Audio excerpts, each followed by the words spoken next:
Unang hirit, serbisyong totoo ang unang hirit, ang saya-saya sa unang hirit, unang hirit. Narito na mga balitang dapat abangan mamaya sa unang balita. Suspect sa pagpatay at pagtutulak ng illegal na droga, arestado sa Maynila. Batang babae na nawala matapos maligo sa talon sa Antipolo, bangkay na po ng matagpuan.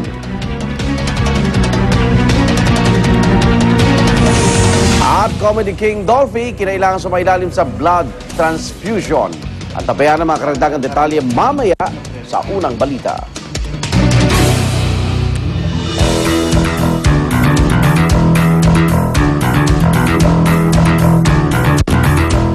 Kapuso na pabalita kamakailan ng isang babae sa China kung saan sapilitan umanong pinalaglag ng otoridad ang kanyang pinagbubuntis sa 7 buwang gulang na sanggol na sana ikalawang anak na nila ng kanyang asawa. Dahil dyan, sinuspindi na ang 3 opisyal na pumilit umano sa ginang na magpalaglag. Kilala po ang China sa pagkapatupad ng one-child policy sa mga mag-asawa sa lungsod dahil sa paglobo ng kanilang populasyon. Posible nga rin bang ipatupad ang ganitong batas sa Pilipinas? Yan ang alamin natin kasama ating kapuso batas Attorney Gabby Concepcion. Good morning, Attorney. Good morning din sa iyo, Len. At tulad ng sinabi mo, buti na lang, di ba? Buti na lang hindi ka pinanganak sa China. Buti na lang 4th generation Filipino-Chinese ako. Correct. Dito sa Pilipinas, dito na ako pinanganak at lumaki. Pero kasi, this is a, di ba, everybody knows what the one-child policy, but they don't know the details. Pero ano nga ba ang one-child policy? Well, ito nga yung ginawa ng China noong 1978 na bilang isang birth or population control policy na tulad nga ng sinasabi ng pangalan nito, mahigpit na pinagbabawal ang magkaroon ng higit sa isang anak at hanggang isa lamang talaga for the general population. Inupisahan nga ito noong 1978 sa panahon ni Chairman Mao at hanggang ngayon, di ba, years later at wala na. Sina Chairman Mao ay lagana pa rin ito. Supposedly nga raw ay successful para sa kanila dahil nag-prevent ng estimated 400 million people in China because of this policy.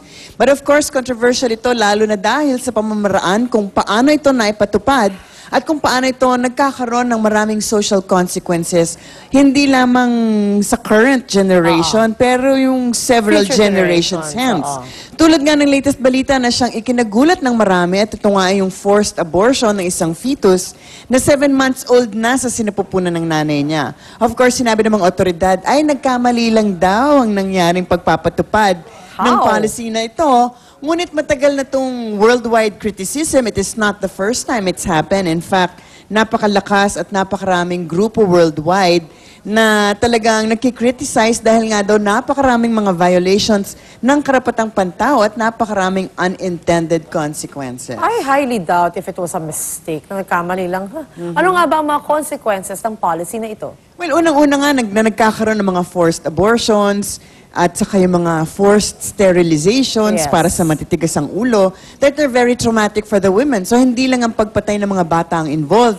Pero nagkaroon na rin ng study na mas mataas ang suicide rate ng mga kababaihan sa China dahil nga sa trauma na dulot nito. Pangalawa, dahil sa kultura nila ay may preference para sa mga lalaki. Hindi ko alam kung bakit. Madalas yung mga baby girl ang pinapalaglag nila, lalo na ngayon na may ultrasound, kahit alam na nila kung anong sex ng baby. Ang tawag nga nila dito ay gendercide or pagpatay base sa kasarian. Ang problema naman, mas maraming lalaki kaysa sa babae sa population ng China ngayon, so magiging problema naman para sa mga kalalakihan ang paghahanap ng asawa. But wait, di ba?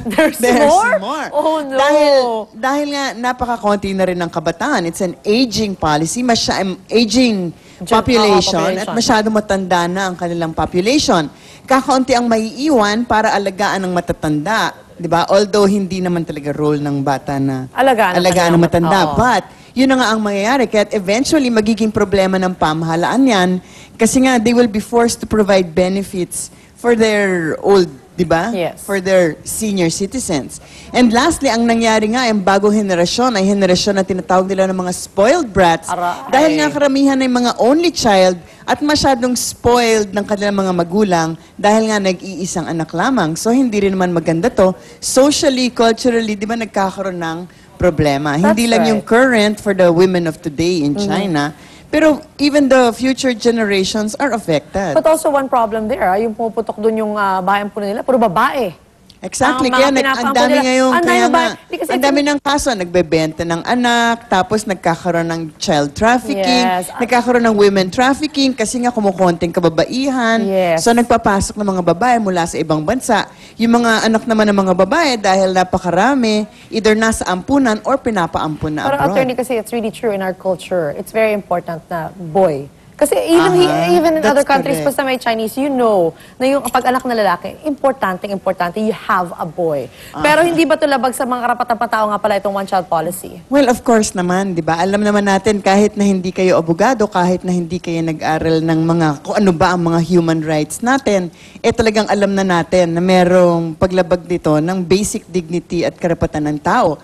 For example, everyone has a right laban sa pangingialam, di ba? Even in the United Nations Conventions on yung mga Declaration on Human Rights, yung karapatan po natin na bawal ang pangingialam sa pamilya at kabahayan natin, our homes and our families, at ang pamilya ay dapat protektahan ng Estado, which means that forced abortions, forced sterilizations, detention, at ibang forms of oppression ay laban sa ating mga karapatan. Oo di ba? naman. Pero may possibility ba na mangyari sa Pilipinas ito as an extreme measure?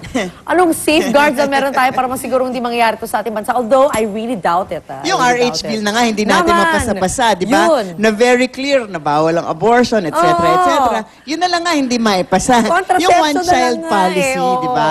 So yung, di ba, yung ganito extreme measure, hindi siguro. But in any case, for as long as we are still a nation that believes in our Constitution, in our laws, and in international treaties, and nowhere near a situation tayo like China, halimbawa, sa ilalim ng Constitution po natin, kinikilala ang sanctity of family life at importansya ng pamilya sa lipunan. Sa ilalim po ng Declaration of Principles and Policies natin sa Article 2, Section 12, lalo na, binibigyan ng proteksyon ang buhay ng ina at ng unborn from the moment of conception pa lamang. So yung di ba yung talagang from the first mo, eto nga, 7 months, na-abort pa nila, bata na talaga yan, di ba? Sa Kung atin- pinanganak yan at the age of 7 months, Buhay na yun. Buhay na yun. Tao na yun, oo. Pero sa atin, from the first, di ba, Hindi pa nga conceived, bawal na eh. I mean, Family di ba? planning, di ba? So, hindi na nga pwede. Ibig sabihin, yung mga forced at kahit na voluntary abortion ay taliwas pa rin sa batas Of course. at kultura natin. In fact, kung susuriin nga natin ang mga batas natin,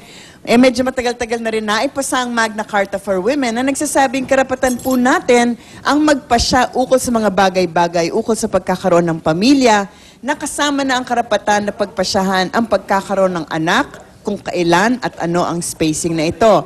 At sa ilalim nga ng International Convention, the Elimination of All Forms of Discrimination Against Women, or yung CEDAW, to which we are a party, talagang nakasaad na ang mag-asawa ay may karapatan na magkapamilya ayon sa kanilang religious convictions. So malinaw po talaga na ang karapatan na magkapamilya, ang karapatan na magkaanak ay hindi isang bagay na pwede at dapat lang hindi dapat pakialaman ng pamahalaan at sila na ang magde-decide kung ilan at kailan tayo dapat magkaanak.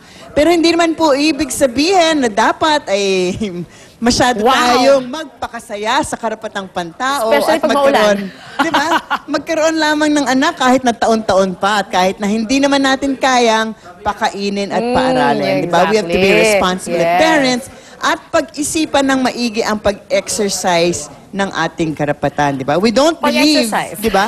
Ayaw natin ng one-child policy. No, it's not gonna happen to us, Pero di ba, ever. dapat isipin natin, yung mga 10 to 20 children Mahirap. policy, mahirap din, di ba? Kailangan magkaanak ka ng mga ilang anak na kaya mong pakainit paaralin. Exactly. At We have to be, nurture. dapat responsable tayo biglang mga Bilang gulang. magulang. Kasi tao mga anak Exactly. natin, no? Ayan, sana marami po kayo napulot na impormasyon legal sa diskusyon natin. Maraming salamat, Attorney Gabby Concepcion. Maraming salamat din at alam ko, nababasa ko sa mukha mo ang pagpapasalamat na kahit na ikaw ay Chinese. ay hindi ka napanganak. Chinoy at naman, tumitira Chinoy. sa China. Yes. I know I jarred your sensibility sa sinabi ko talaga importante lalaki, but it's true. Bata but pa lang it's kami, nasa utak na namin, importante Correct. lalaki. Ganun talaga. So anyway, mga kapuso, ito na po, unang balita tayo.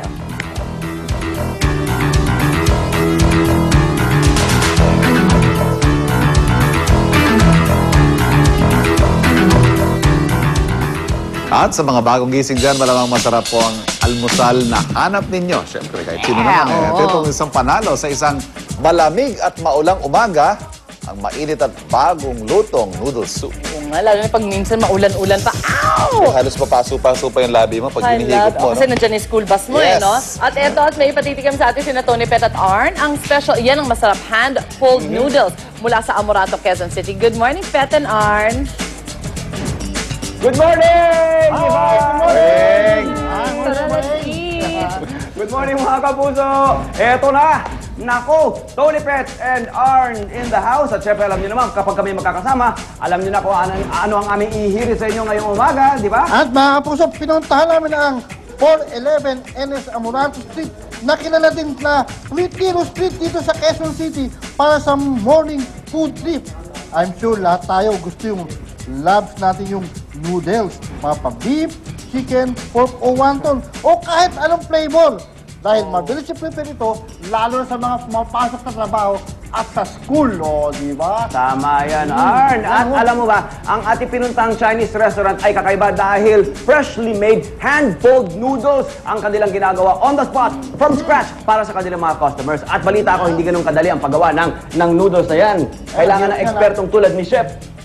Yan, kailangan natin yan. Okay, di ba? Ikaw ba, ano mga paborito mo noodles? Siyempre, wonton. Yan. Wonton. Kahit walang kanin, kayang kainin yan. Oo, very good. This, we will try to learn. At syempre, sana magustuhan ninyo ang aming gagawin at kakainin mamaya. At ibigyan namin yan sa pagbabalik ng number 1 na tagapaghatid ng saya sa umaga, ang unang... Hirit!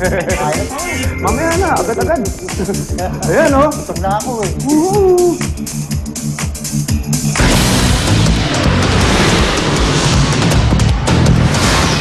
Ang mga unang balita sa umagang ito. Ilang residenteng nasunugan sa Taguig, nagpalipas sa magdamag sa kanilang mga natungkok na bahay para bantayan ang mga naisalbang gamit.